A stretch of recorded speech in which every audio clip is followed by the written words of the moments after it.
नमस्कार, स्वागत है आपका आर्या न्यूज में। मैं हूं आपके साथ सुमन पाल। गृह मंत्री और बीजेपी के वरिष्ठ नेता अमित शाह अब ब्रिज क्षेत्र के ही बजाय पश्चिमी यूपी से ही अपने प्रचार अभियान की शुरुआत कर रहे हैं। और पहले वे कृष्ण जन्मभूमि मथुरा से अपने अभियान की शुरुआत करने वाले थे और अब उनके कार्यक्रम में ही बदलाव हुआ है और अब वे पश्चिम यूपी से ही प्रचार अभियान की शुरुआत करेंगे। गृह मंत्री अमित शाह पश्चिमी यूपी के दौरान ही आपको बता दें कि कोरोना से अपने प्रचार अभियान की शुरुआत 22 जनवरी को करेंगे और कोरोना में ही घर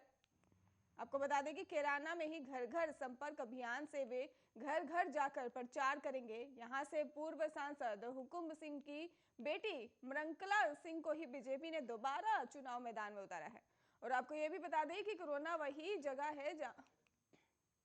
आपको बता दें कि कैराना वही जगह है जहां को लेकर ही दावा किया जा रहा था कि हिंदुओं को घर बेचकर ही जाने पर मजबूर होना पड़ा। 2017 के विधानसभा चुनाव में यह बड़ा मुद्दा बना था और केंद्रीय गृह मंत्री अमित शाह उत्तर प्रदेश के ही शामली और मेरठ में सार्वजनिक कार्यक्रम में हिस्सा लेंगे। सबसे पहले वे घर घर संपर्क अभियान की शुरुआत 22 जनवरी को दोपहर में ही कैराना विधानसभा से करेंगे। इसके बाद ही वे शामली और बागपत जिले के ही कार्यकर्ताओं के साथ बैठक शामली के ही होटल ऑर्चिड में होगी और इसके बाद वे शाम को ही जिले के विशिष्ट जन के ही साथ बैठक मेरठ के ही होटल गॉडविन में होगी। आपको बता दें कि गृह मंत्री अमित शाह इस दौरे के ही दौरान चुनाव आयोग के निर्देशों के अनुसार ही कोविड प्रोटोकॉल का पालन करते हुए बीजेपी की छोटी छोटी बैठकें लेंगे और ये बैठकें जिला संगठन और विधानसभा के प्रचार अभियान संभालने वाले पदाधिकारियों के साथ होगी। संगठन की बैठक करने के अलावा तकनीक का भी अधिक से अधिक उपयोग करके प्रचार करने की योजना बनाई गई है और इस सिस्टम का ही निरीक्षण और उसके प्रयोग को परखेंगे। गृह मंत्री अमित शाह योजना के मुताबिक ब्रिज क्षेत्र और पश्चिम क्षेत्र की कई विधानसभा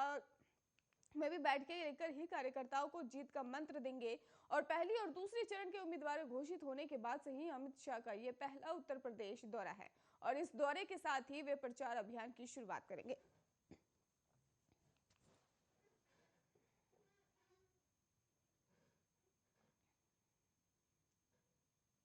उत्तर प्रदेश में विधानसभा चुनाव के पहले भारतीय राष्ट्रीय कांग्रेस ने ही शुक्रवार को भर्ती विधान जारी किया है। इसके जरिए ही कांग्रेस ने यूपी में युवाओं और महिलाओं को रोजगार देने का प्लान बताया है। राष्ट्रीय राजधानी दिल्ली में मौजूद कांग्रेस मुख्यालय में एक प्रेस वार्ता के दौरान कांग्रेस नेता राहुल गांधी और यूपी प्रभारी प्रियंका गांधी वाड्रा ने ही भर्ती विधान जारी किया। कांग्रेस ने यूपी में ही 20 लाख रोजगार देने का वादा किया है, जिसमें से आरक्षण के तहत ही 8 लाख रोजगार महिलाओं को मिलेंगे। कांग्रेस के भर्ती विधान में ही 5 सेक्शन है और कांग्रेस का दावा है कि इसमें युवाओं की अलग अलग समस्याओं पर फोकस किया गया है। पार्टी ने कहा कि प्राथमिक विद्यालयों में ही खाली 1.5 लाख खाली पद भरे जाएंगे और माध्यमिक, उच्च शिक्षा, पुलिस आदि विभागों में खाली पदों को ही भरा जाएगा। और कांग्रेस के मुताबिक संस्कृत के ही शिक्षक, उर्दू के ही शिक्षक और आंगनबाड़ी, आशा आदि में ही खाली सभी पदों को ही भरा जाएगा और भर्ती प्रक्रिया में ही सभी परीक्षाओं के फॉर्म के लिए ही शुल्क माफ होंगे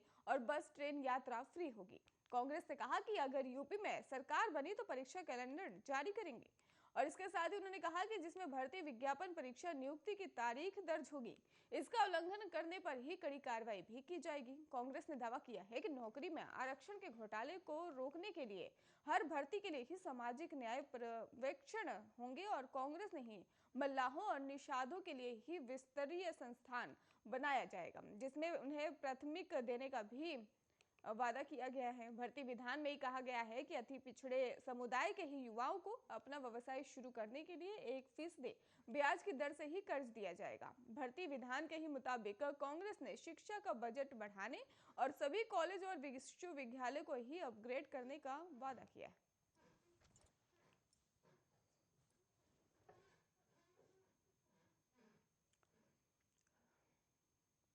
रुक करते हैं अगली खबर की ओर, जहां पर यूपी विधानसभा चुनाव को लेकर आम आदमी पार्टी ने 33 प्रत्याशियों की तीसरी लिस्ट जारी कर दी है और इस लिस्ट में ही एक पूर्व आईएएस और 2 पीएचडी और 9 पोस्ट ग्रेजुएट और 3 ग्रेजुएट उम्मीदवार शामिल है। आम आदमी पार्टी ने ही आगरा से नाजिब खान और अलीगढ़ से हरिओम, अमरोहा से इस्लाम सैफी, बलिया से अजय राय मुन्ना और फर्रुखाबाद से प्रशांत कुमार को ही उम्मीदवार बनाया है। और इससे पहले पार्टी ने ही वीरपाल सिंह को ही हापुड़ से और जीवन लाल जाटव को मथुरा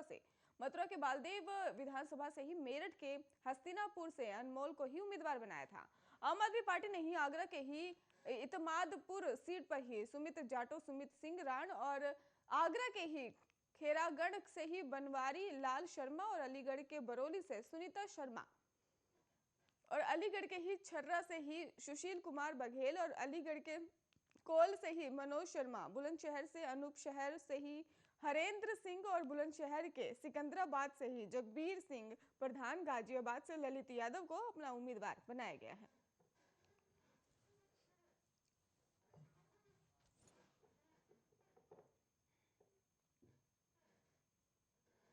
देश में कोरोना की तीसरी लहर के बीच ही कोविड-19 के नए मामलों में तेजी लगातार बढ़ती जा रही है। शुक्रवार को जारी आंकड़ों के मुताबिक पिछले 24 घंटे में ही देश भर में कोविड-19 के ही 3,47,254 नए केस दर्ज किए गए हैं। वहीं एक दिन में ही 703 मरीजों की संक्रमण की वजह से जान चली गई। और आपको बता दें कि देश में अब तक ही 4,88,396 लोगों की बीमारी से मौत हो चुकी है और नए मामलों में भी तेजी से एक्टिव मामलों में उछाल देखा जा रहा है। यह आंकड़ा बढ़कर 20 लाख के पार पहुंच गया है और इस बीच ही कोरोना के नए वेरिएंट ओमिक्रॉन के मामले भी लगातार बढ़ते जा रहे हैं और भारत में ही कोरोना के एक्टिव केस लगातार बढ़ रहे हैं, जो 20,18,825 हो गए हैं। एक्टिव केस कुल मामलों में ही 5.23% तक पहुंच चुका है और आपको बता दें कि वर्तमान में ही रिकवरी रेट 93.50% है।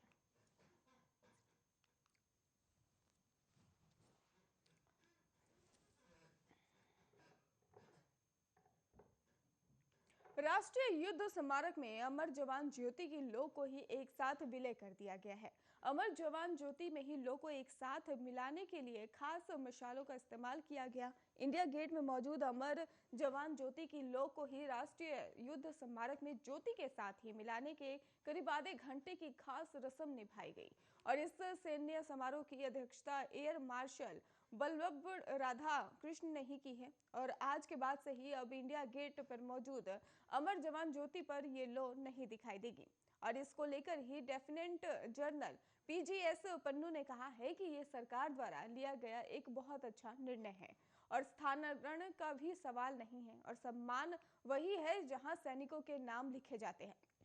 राष्ट्रीय युद्ध स्मारक की एकमात्र स्थान है जहां सैनिकों को सम्मानित किया जाता है।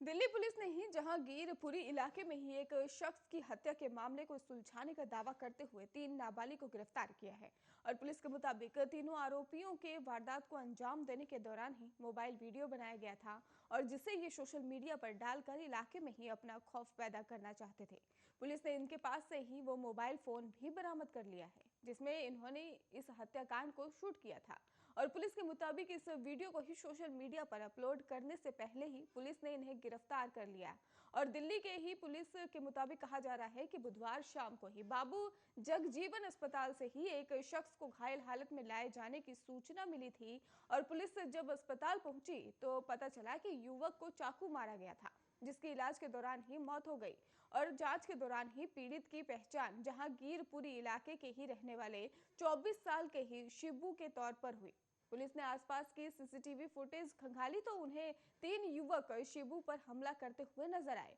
इसके बाद लोकल इंटेलिजेंस की मदद से ही पुलिस ने तीनों नाबालिग लड़कों को धर दबोचा।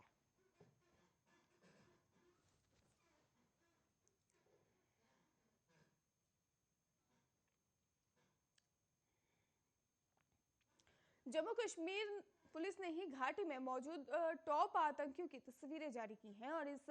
साल ही अब तक 8 मुठभेड़ में 14 आतंकी मारे गए हैं। आपको बता दें कि इनमें 7 पाकिस्तानी आतंकी थे जो यहां दहशत फैलाने का उद्देश्य लेकर आए थे और टेरर म्यूडल और आतंकियों को ही मदद पहुंचाने वाले नेटवर्क को भी ध्वस्त किया गया है और लोगों ने ही पिछले साल काफी राहत की सांस ली है क्योंकि भारी संख्या में आतंकियों को मार गिराया गया है। वहीं आईजी कश्मीर विजय कुमार ने बताया है कि श्रीनगर में एक ही सक्रिय आतंकी रह गया है और वो या तो मारा जाएगा या फिर गिरफ्तार किया जाएगा। पुलिस की ओर से तैयार हिट लिस्ट में ही शामिल होकर आतंकियों को मार दिया गया है और अब तक मारे गए आतंकियों में जैश ए मोहम्मद और लश्कर ए तैयबा के टॉप कमांडर शामिल थे और इस साल आपको बता दें कि शुरुआत से ही विशेष तौर पर दक्षिण कश्मीर में ही सुरक्षा बलों को आतंकियों के खिलाफ अभियान में ही सफलता मिल रही है। और इस साल अब तक ही मारे गए 11 आतंकियों में 5 इसी इलाके में मारे गए हैं। आतंकियों के खिलाफ सुरक्षा बलों को ही मिल रही इस सफलता का कारण लोगों के बीच से आ रही खुफिया सूचनाएं हैं। वहीं आपको बता दें कि पुष्प सूचनाओं के कारण ही सुरक्षा बलों को जबरदस्त सफलता मिली है। और हाल ही में आईजी कश्मीर विजय कुमार ने स्वीकार किया है कि मजबूर इनपुट के कारण ही आतंकियों को काफी नुकसान हुआ है। हमारे पास आने वाली सूचनाओं में 80% मानवीय सूचनाएं